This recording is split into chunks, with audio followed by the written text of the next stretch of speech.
On my honeymoon, my wife and I stayed in some amazing places, but I was a poor, starving college student and couldn't afford much, and so we tried to be creative with the budget on the places that we would stay. In fact, we were married in the San Diego Temple. My uncle had a condo in San Diego, and so there was a free place to stay to start our honeymoon. Our honeymoon was spent going up the California coast and hitting the reception in Los Angeles, where I grew up, and then the reception in Sacramento, where my wife grew up, and just staying in fun places along the way. We stayed at a friend's house in Solvang, that beautiful Danish community. And again, my uncle covered it for us. My friend's parents covered it for us. So far, we were doing a free honeymoon, largely. We had one night in San Luis Obispo. And that one, we didn't have any friends that had places we could stay for free. And so we shelled out the cash and stayed in a place called the Apple Farm, which we just loved. It was such an amazing place. Then we had a night in Monterey, in Northern California. And it was the last night of our honeymoon before we went to the reception where my wife grew up. And I just couldn't afford anything nice. We'd spent it all in San Luis Obispo. And so we stayed at a motel called the Driftwood Motel. I am so relieved my wife did not divorce me after the first week of marriage. She could have annulled it in that moment based just on the place we stayed. The fact it was the driftwood. I mean, just picture some logs, some flotsam and jetsam floating in the surf. And yeah, they scoop it up and build what is sort of considered a motel. I mean, even the continental breakfast was just some old stale donuts. I am so embarrassed. Sorry, honey. I feel bad to this day. That was 26 years ago. So you have some ups and you have some downs as far as hotel stays. But to think about places you've been where it's like, wow, this hotel captures the spirit of this community. It gives me a place to enjoy the best of the city that I'm spending time in. That is what Joseph Smith intended for a place in Nauvoo that was meant to be called the Nauvoo House. This was a boarding house. Picture a hotel there on the American frontier. Think about it. Nauvoo is rising from the swamps. They're draining it as we speak. There's more mosquitoes than people. And are people really going to come? Do we need a hotel? Well, have hope for the future. And if you look at section 124, verse 23 and 24, it shall be for a house of boarding, a house that strangers may come from afar to lodge therein. So again, there's that confidence that people will actually come to this bend on the Mississippi. They'll come from afar. Once the kings and queens of the Gentiles start spreading the news, yes, the nations will flock. Therefore, the Lord says, let it be a good house, worthy of all acceptation, that the weary traveler may find health and safety while he shall contemplate the word of the Lord and the cornerstone I have appointed for Zion. This house shall be a healthful habitation, if it be built unto my name, and if the governor which shall be appointed unto it shall not suffer any pollution to come upon it. It shall be holy, or the Lord your God will not dwell therein. Think about that last statement. Who do you expect to come?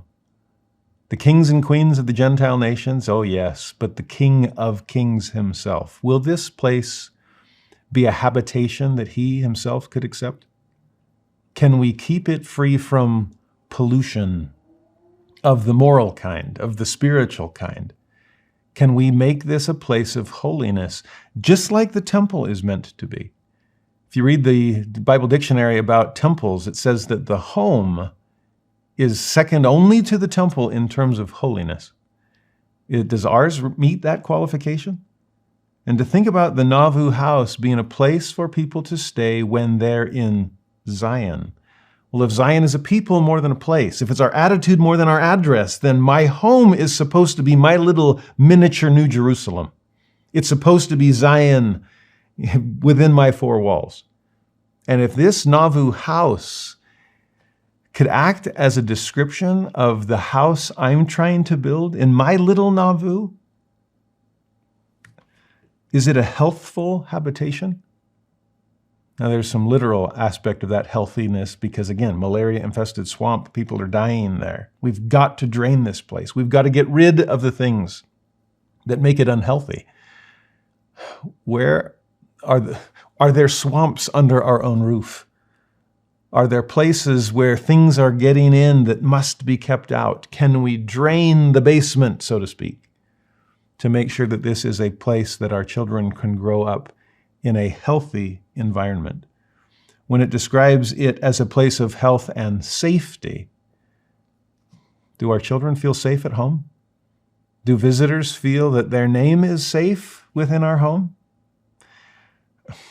If you think about the phrase finding, or the weary traveler finding these gifts, is your home a place of rest and a place of recharging? When it speaks of contemplating the word of the Lord, do we do that enough under our own roof? I love the thought of building the Nauvoo House right within my own home. If we're going to, in some ways, we're going to build the temple, is this a practice version in some ways? And while not everyone can enter the temple once it's dedicated, everyone can come to Zion. Everyone is welcome in the city of the saints. Let us roll out the red carpet for you so that you can come.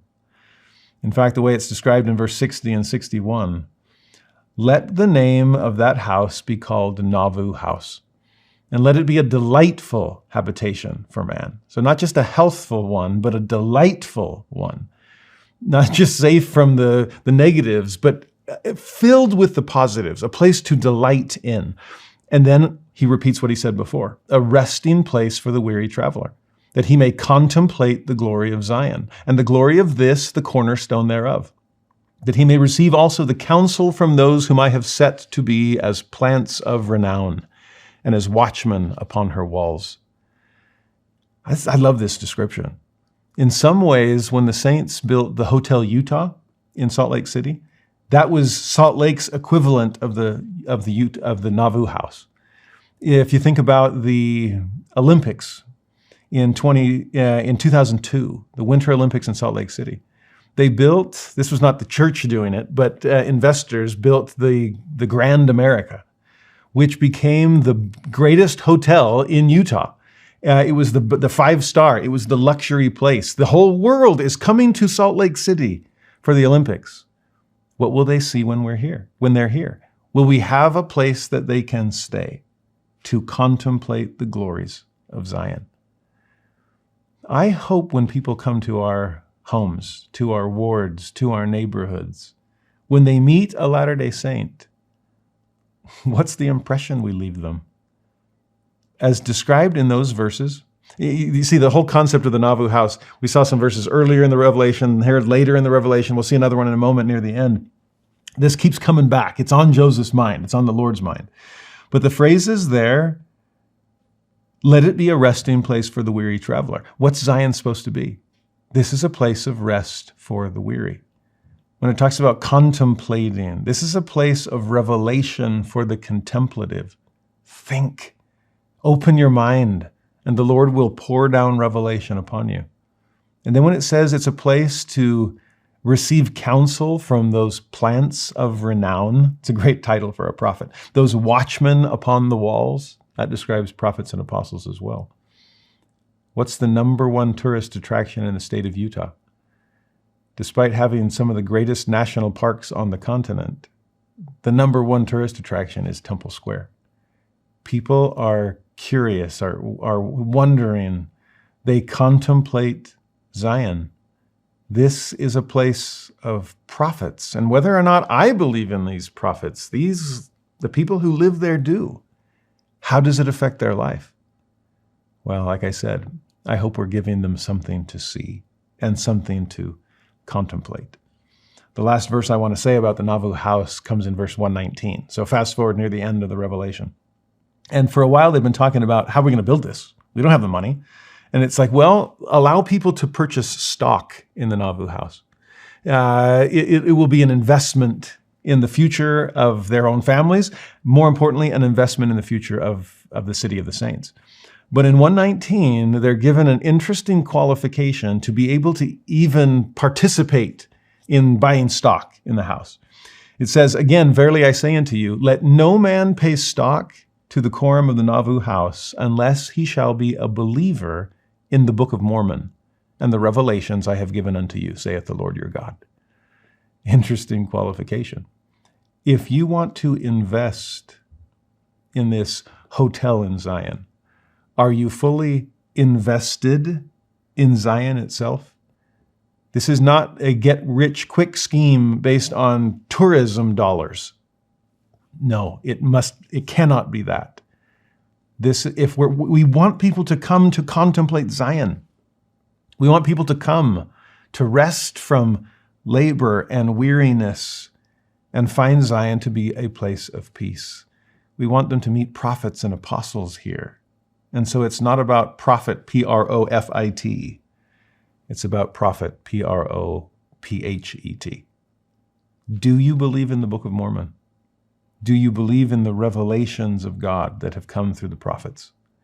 If so, then put your stock in the saints. Invest in Zion, and you'll be amazed at what will come of that investment.